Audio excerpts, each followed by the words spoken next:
আসসালামু আলাইকুম। আলহামদুলিল্লাহ, শীত প্রায় শেষের দিকে, তাই আজ আমাদের একটি ঘাস ক্ষেতের মধ্যে পানি মনে করছি যে প্রয়োজন। শীত প্রায় শেষের দিকে, এই কারণে মাটিটা মোটামুটি একটু শুষ্ক অবস্থায়, বৃষ্টি নেই, তাই পানির প্রয়োজন আছে। আপনাদের যাদের এই ধরনের ঘাস ক্ষেত আছে, এই ঘাস ক্ষেতের যে বীজটা মূলত জাত, এই জাতটা হচ্ছে স্মার্ট নেপিয়ার।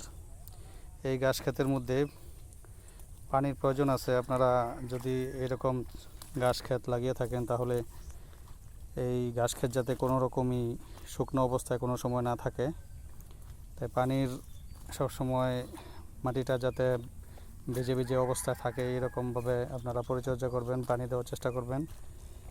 অন্যথায় শীতকাল এমনিতেই পানির কারণে এবং শীতের কারণে গাছ তেমন একটা ফলন ভালো হয় না। যদি পানি কম দেন, পানির অভাব হয়, তাহলে দেখা গেছে আরও ফলন কম হবে। তাই অবশ্যই চেষ্টা করবেন ক্ষেতের মধ্যে পানি দেওয়ার জন্য। পানি দেওয়ার পরে 1-2 দিন পরে একটু শুকনো অবস্থায়, তখন আপনারা কিছু সার প্রয়োগ করবেন। সাদা লবণ সারের প্রয়োজন নেই, যেগুলো আমরা মাইটে সার বলি, ওই সারগুলি প্রয়োগ করবেন যাতে গাছগুলি গ্রোথ ভালো হয়।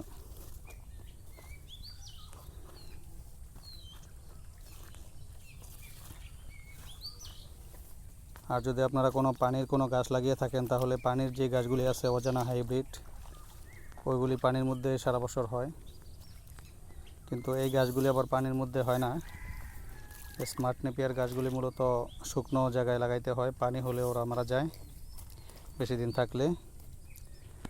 তাই অজানা হাইব্রিড যদি থাকে, আপনারা পানির মধ্যে লাগাতে পারেন। যারা ওয়ান হাইব্রিড যে গাছগুলি, এগুলো কিছুদিন পানির নিচে থাকলেও কোনো সমস্যা হয় না, বেশি দিন থাকলে সমস্যা হয়, ওরা ভালোভাবে টিকে থাকতে পারে না। তা মূলত স্মার্ট নেপিয়ার গাছের যেই উচ্চ ফলনশীল, যদি আপনারা ঠিকমতো যত্ন দিতে পারেন, তাহলে যেই উচ্চ ফলনশীল, এটার মধ্যে ক্যালসিয়ামের পার্সেন্ট 25-25%। তাতে গরুর জন্য, গাভীদের জন্য এই গাছগুলি খুবই কার্যকরী। ভালো ক্যালসিয়াম থাকার কারণে গরুর গ্রোথও ভালো থাকে। আপনারা যারা এই গাছগুলি চাষ করবেন, মূলত মাটি একটু ভিজা ভিজা অবস্থায়, মাটিতে যাতে রস থাকে ওই রকম অবস্থায় লাগাবেন। চারা লাগানোর 1 দিন পরে বা 2 দিন পরে সেচ দিয়ে দিবেন। আমরা এখানে কিছু গাছ লাগিয়েছিলাম আগে, জমি এখানে কিছু আবর্জনা থাকার কারণে এই জায়গাটা মোটামুটি একটু খালি রয়েছে। এখন আমরা আবার পুনরায় এখানে চারা রোপণ করব।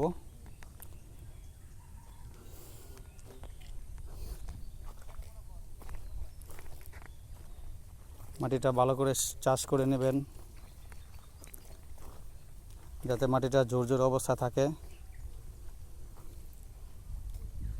পর্যাপ্ত পরিমাণে গোবর দেওয়ার চেষ্টা করবেন। গোবর গাছের জন্য অনেকই কার্যকরী। গোবর দিলে দেখা গেছে যে আপনার গাছগুলি ভালো করে গজায়।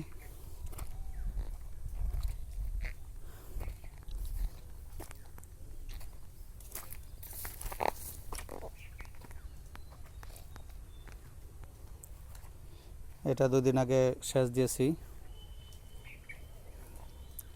এখানে একটু ছায়া থাকার কারণে একটু গাছের গ্রোথটা একটু কম, তবে এখন শীত যেহেতু প্রায় শেষের দিকে, ইনশাল্লাহ হয়তোবা এর গ্রোথটা ভালো হয়ে যাবে। এই যে এদিকে একটু ছায়া থাকার কারণে গ্রোথটা কম হওয়ার কারণে, আর দেখেন এই যে এইখানে একটু ছায়া কম, দেখেন গাছের গ্রোথটা কত মাশাআল্লাহ ভালো আছে। কিছু খালি জায়গা আছে, এখনও পুনরায় আমরা গাছ রোপণ করব।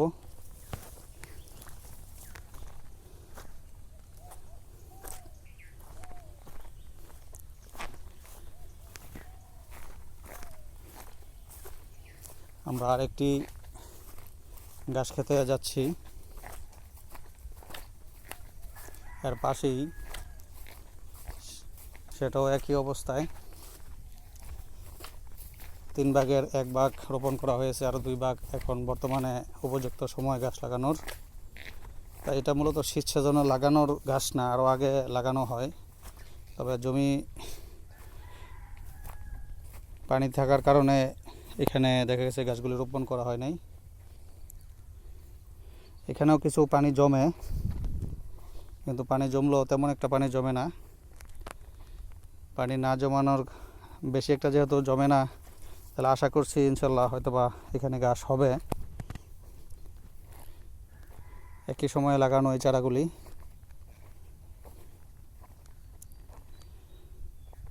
এখানে মাশাআল্লাহ মোটামুটি গ্রোথ ভালো আছে, কিছু কিছু জায়গায় একটু কম, কিন্তু সেচ দেওয়ার কারণে হয়তোবা শীত যেহেতু প্রায় শেষ, এই কারণে একটু দুর্বল হয়ে আছে।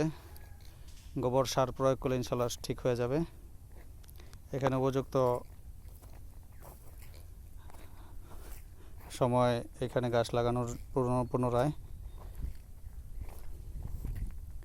আপনারা এই জাতটি লাগাতে পারেন। আলহামদুলিল্লাহ এটার গ্রোথ ভালো আছে এবং ক্যালসিয়ামের পার্সেন্ট যেহেতু 25%, এটার উচ্চ ফলনশীল।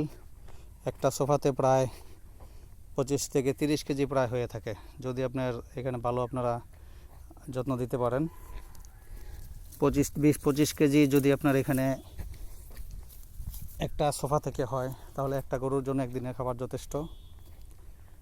অতএব অন্য সব গাছের চেয়ে এইগুলি, এই স্মার্ট নেপিয়ারটা মোটামুটি ভালোই উচ্চ ফলনশীল। এখানে যে খালি জায়গাটা আছে মোটামুটি অনেকটুকু জায়গা খালি ফাঁকা আছে, এখানে আমরা গাছ আবার পুনরায় চারা রোপণ করব।